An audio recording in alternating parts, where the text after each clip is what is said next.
Peut-être Milton Green a-t-il aimé Marilyn Monroe comme personne ne l'avait aimée avant lui. C'est difficile à dire tant ils sont restés silencieux, l'un et l'autre, sur leur intimité. En tout cas, ce qui est sûr, c'est que la première fois où ils se rencontrèrent, il la photographia comme personne ne l'avait jamais photographiée avant lui. Et c'est immédiatement qu'elle fut troublée par l'image qu'il renvoya d'elle. Des photos de Marilyn, Milton en prendra des milliers, parmi les plus belles. Mais il se refusera toujours, après leur séparation, à en faire commerce. Aussi par un étrange enchaînement d'héritages, de transactions. C'est ici, en Pologne, que jusqu'à l'année dernière, nombre d'entre elles somnolèrent, inédites, dans l'attente d'on ne sait quel réveil.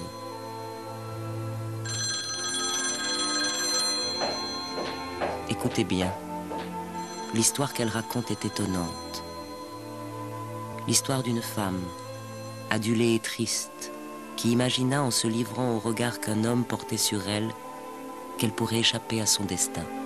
I just want to tell you something. I ain't the kind of girl you thought I was. At all. It's true.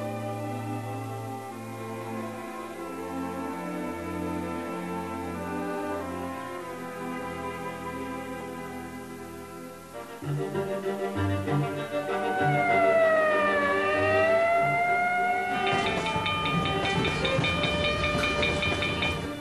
23 mai 1957. » Voilà, c'est fini.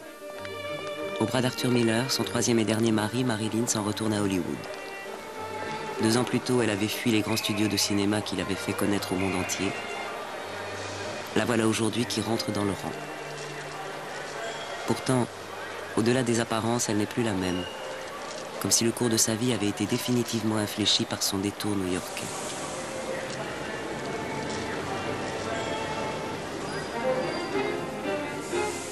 Milton Green. Frappée par le visage enfantin du jeune homme qu'on lui présentait, Marilyn s'écria « Mais vous n'êtes qu'un gamin !»« Mais vous n'êtes qu'une gamine », répliqua-t-il. Elle avait 27 ans, lui venait à peine de dépasser la trentaine.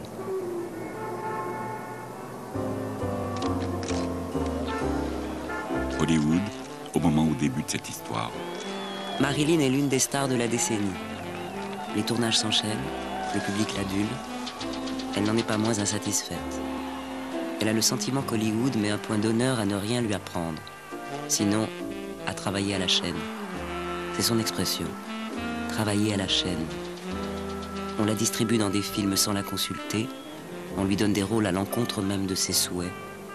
À chaque fois, il lui faut jouer la blonde, la fille bien roulée. Elle voudrait devenir une véritable actrice.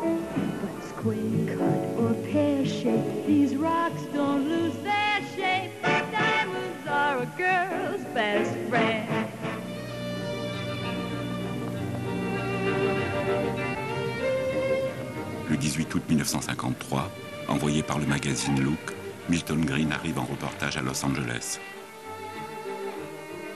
C'est le photographe à la mode. Il a photographié Marlène Dietrich, Lorraine Bacall, Frank Sinatra. Il doit photographier maintenant Marilyn Monroe, en qui les publicitaires de la Fox voient la créature la plus provocante de l'écran depuis Jean Harlow. C'est la seule fille capable de dégeler l'Alaska, s'enthousiasme un journaliste. Tandis que le New York Herald Tribune écrit « Elle est tout simplement capable de rendre la nuit flamboyante ». Mais d'emblée, Milton Green refuse d'aborder Marilyn comme une déesse du sexe. Et pour ses premières photos, déconcertant de familiarité, il lui tend le pull rouge de sa propre femme, Amy. Maybe we should get some tea from the room service. Do you think so, Rupert? I would. Tea and lemon. How about you? Milton racontera plus tard que ce n'est pas le galbe de Marilyn qui accapara d'abord son attention, mais sa voix. No, how about you? Some sandwich? J'avais déjà vu tant de mannequins et tant d'actrices que je croyais avoir fait le tour de ce monde-là. Mais je n'avais jamais rencontré quelqu'un avec un tel ton de voix.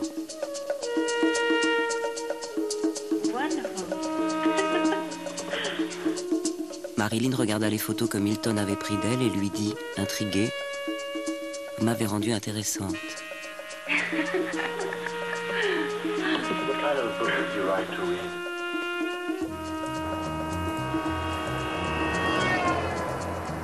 Milton Green pouvait quitter Los Angeles satisfait.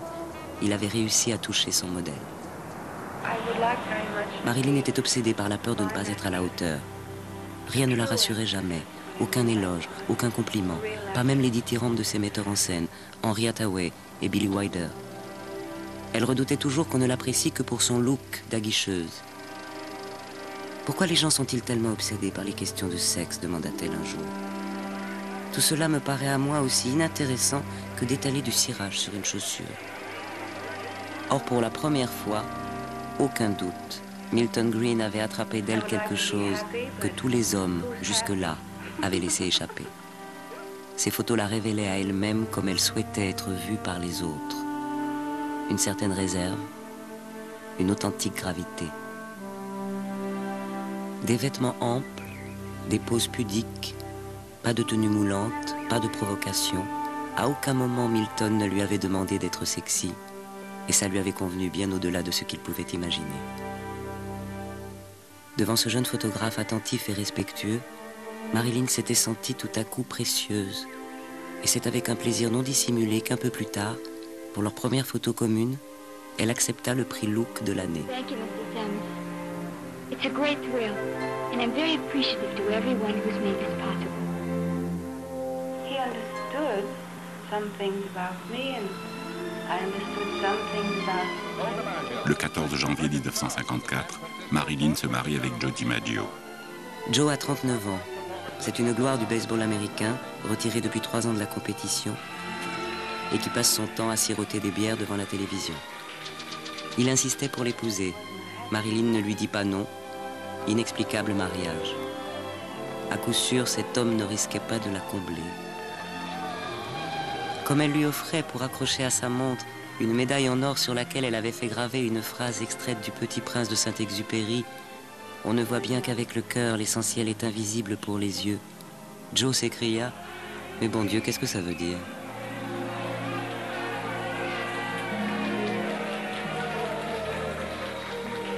Au mois de février, en pleine lune de miel, Marilyn part en Corée soutenir les troupes américaines engagées dans la guerre. Aux États-Unis, on raconte qu'elle reçoit plus de 20 000 lettres d'admirateurs par semaine. Au milieu des GIs, elle constate son étonnante popularité. Pour la première fois de sa vie, elle se livre à un concert en direct devant un public dont elle peut voir les réactions.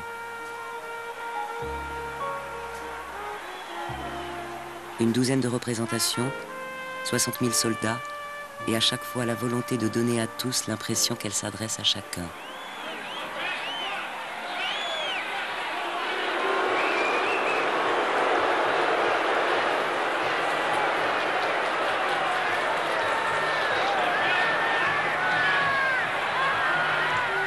Marilyn, elle, est à la fois heureuse, flattée et stupéfaite. On dirait que les gens aimeraient disposer de votre être, qu'ils aimeraient prendre possession de morceaux de vous-même.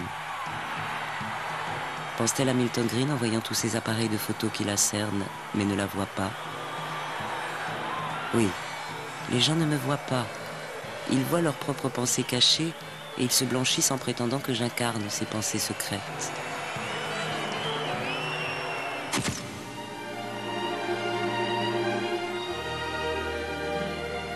Quand elle avait retrouvé Milton en octobre dernier, ils avaient passé ensemble près d'1 mois.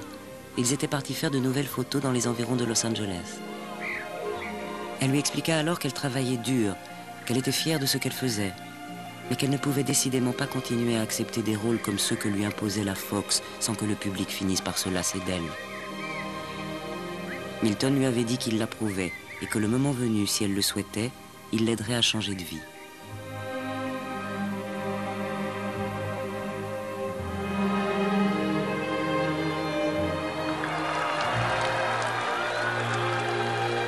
Retour à la réalité.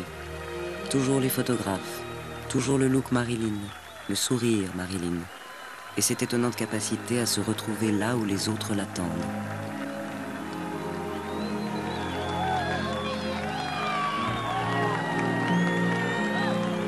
Pourtant, quand on regarde les photos de Milton Green, on voit à quel point Marilyn est déjà ailleurs.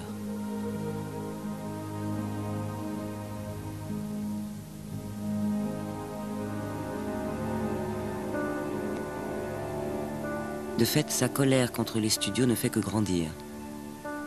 Elle ne s'identifie plus à cette actrice fétiche, mais dont le salaire reste pour Hollywood dérisoire, sans commune mesure avec les profits qu'elle génère.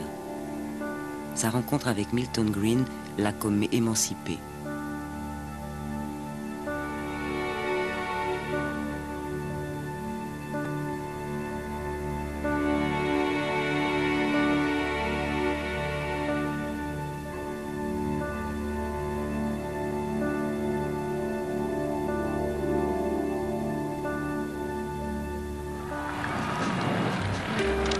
Le 9 septembre 1954, Marilyn se rend à New York pour tourner les scènes extérieures du film de Billy Wilder, 7 ans de réflexion.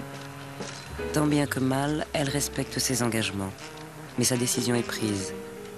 Et il faut mesurer ce qu'il y a d'incroyablement volontaire dans ce qu'elle a décidé. Quitter Hollywood. Ce qu'aucune star n'avait osé faire, elle veut le tenter. Filer à l'autre bout du pays pour repartir à zéro.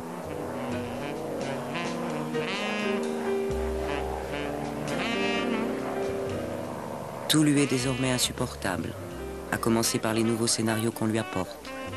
Plusieurs avocats mandatés par Milton étudient minutieusement les contrats qu'elle a signés avec la Fox. Les erreurs y fourmillent, elle pourra bientôt les dénoncer. Elle parle désormais de son combat contre les studios. Elle explique à ses proches qu'il ne s'agit pas d'une affaire d'argent, mais de la défense de ses droits humains. J'en ai assez d'être connue comme celle qui a des formes. Je veux leur montrer que je suis capable de jouer, de bien jouer. C'est à ça qu'elle pense lorsqu'elle se serre dans son peignoir blanc, porte-bonheur.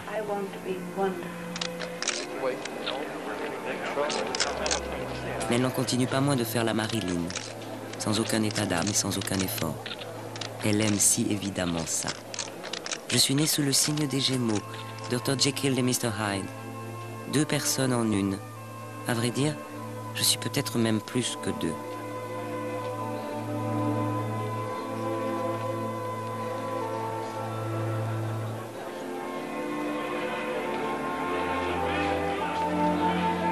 I think there are 2 things in human beings that they, as I think there is in myself.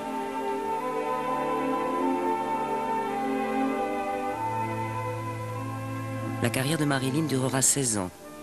1954 en est la charnière.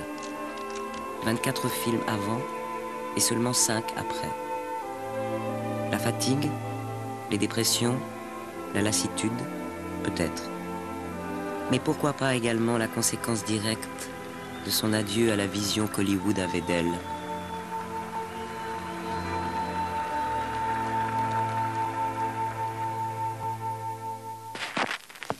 Le lendemain même de son arrivée à New York, Marilyn se précipite chez Milton Green. Un costume de location l'attend, trop petit. Il faut dire que selon son humeur, ses angoisses, en fonction aussi de ce qu'elle s'inflige, l'alcool, les médicaments, elle grossit, elle maigrit.